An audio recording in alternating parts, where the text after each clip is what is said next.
Sandwich. Bonsoir Fanny. Bonsoir Fanny. Bonsoir. Fanny, c'est l'avocate du diable. C'est ça. Celle qui va semer le trouble. Exactement. Celle qui va aller piocher ce qui nous agace parfois sur les réseaux sociaux. Le petit caillou dans la chaussure. La petite voix dissonante qui Parfois vient on dit qu'il titiller y la a nuit. anguille sous roche, mais toi c'est carrément baleine sous gravillon.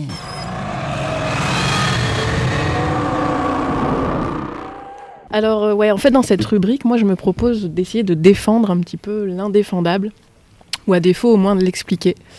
Parce que je pense que les sujets qu'on va aborder dans cette émission vont susciter à mon avis pas mal de réactions, voire parfois peut-être même des désaccords. La polémique. Je pense que par exemple, le débat. Je pense que par exemple la question de faire une émission à la base qu'avec des femmes Déjà a posé question. Enfin C'est moi ça. on me l'a posé. Sachant qu'on peut accueillir des hommes. Oui, on l'a dit On au va début. accueillir Bien des sûr. hommes. Bien sûr, mais du coup, moi j'essayais d'expliquer que pourquoi est-ce qu'on se posait pas de questions quand c'était des émissions qui étaient montées par des hommes, alors pourquoi est-ce qu'on se posait la question quand c'était des émissions qui étaient montées par des femmes.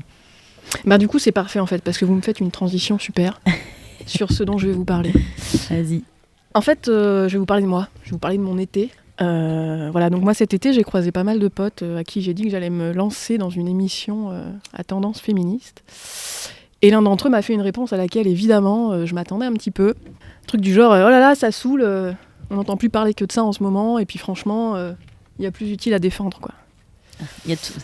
C'est comme c'est pire chez les autres, c'est ça. C'est ça. Alors en France, c'est une constante. Dès lors que tu dis que tu t'investis dans une cause, on te renvoie au visage que franchement, il y aurait mieux à faire.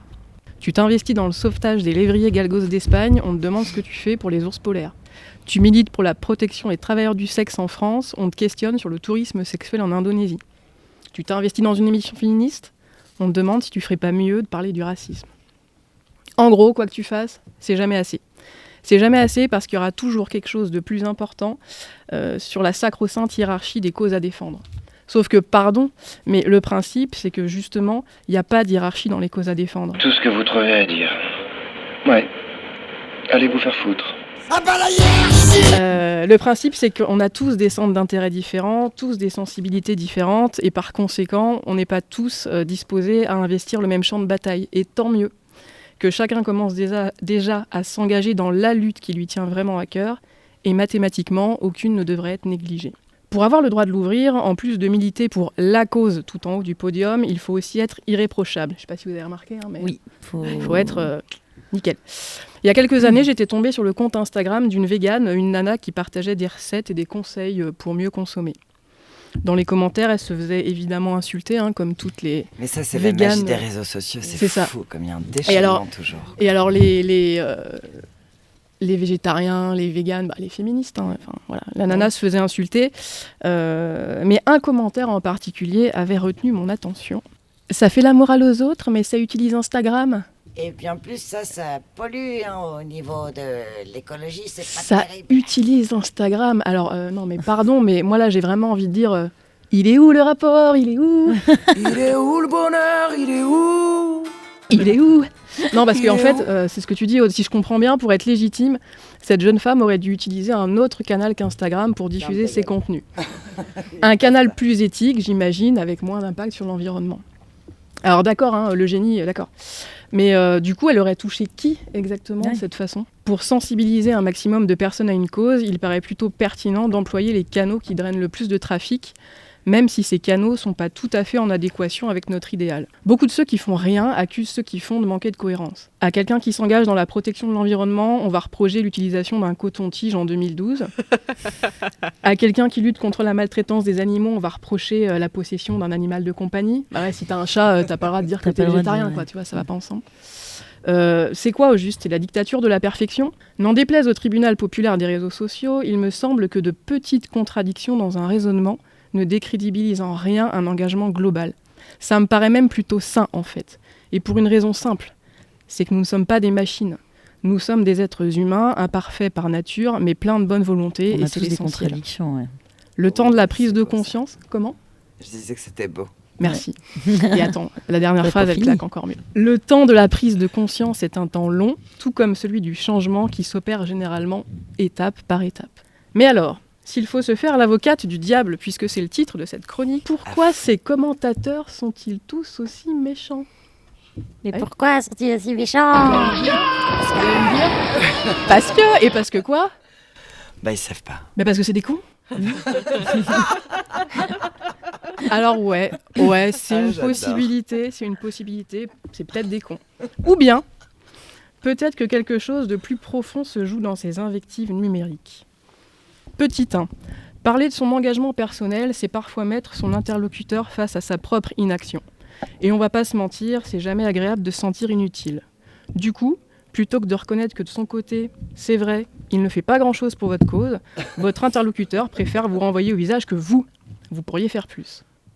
Mais en creusant davantage, on peut aussi se dire que ces réactions sont peut-être l'expression de quelque chose de plus insidieux encore. Notre impuissance politique programmée. Ah, nous, petits peuples. Cette expression qui claque sa mère, on la doit à Étienne Chouard. Étienne Chouard, c'est un professeur d'économie, un peu controversé d'ailleurs, qui est devenu militant et puis ensuite véritable starlet de la contre-culture politique sur Internet. Dans de nombreuses publications, Étienne Chouard nous explique que nous, citoyens, sommes politiquement impuissants. Pire, il affirme que cette impuissance est organisée par nos responsables politiques et même programmée dans la Constitution.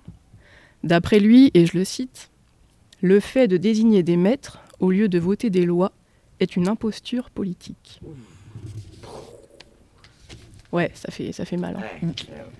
Alors pour contrer ce phénomène, Étienne Chouard nous encourage à nous organiser en ateliers constituants, ce qu'il appelle des ateliers constituants, en fait, afin de s'emparer de la chose politique de manière directe, de prendre un petit peu part, de manière directe à la vie politique. En fait, c'est une idée voisine de celle du référendum d'initiative citoyenne, le fameux RIC. Qui a été proposé à la par suite les des Gilets jaunes. manifestations Voilà, des c'est Gilets ce jaunes, dont ouais. on a beaucoup entendu parler au moment de la crise des Gilets jaunes. Du coup, vous allez me dire, tu pars loin, meuf. Du coup, Calme-toi, Fanny. il faudra vous habituer. Il dit qu'il voit pas le rapport. Ah, Du coup, non mais attendez, vous allez comprendre le lien. Du coup, je me demande si l'agressivité à l'égard des personnes qui s'engagent réellement dans des luttes n'est pas le résultat de ce sentiment d'impuissance des masses. Je me demande si les éternels commentateurs et autres trolls des internets ne sont pas juste des mecs aigris, conscients de leur propre impuissance, et un peu jaloux de vous qui croyez encore, parfois peut-être un peu naïvement, pouvoir changer les choses. Bref, dites-vous que quand quelqu'un vous prend la tête sur votre engagement, c'est au mieux parce qu'il se sent inutile, au pire parce qu'il se sent impuissant. Dites-vous que ce n'est pas vous qui l'agresse, mais sa propre impuissance politique. Vous verrez, ça soulage vachement. les sorcières de George Sand.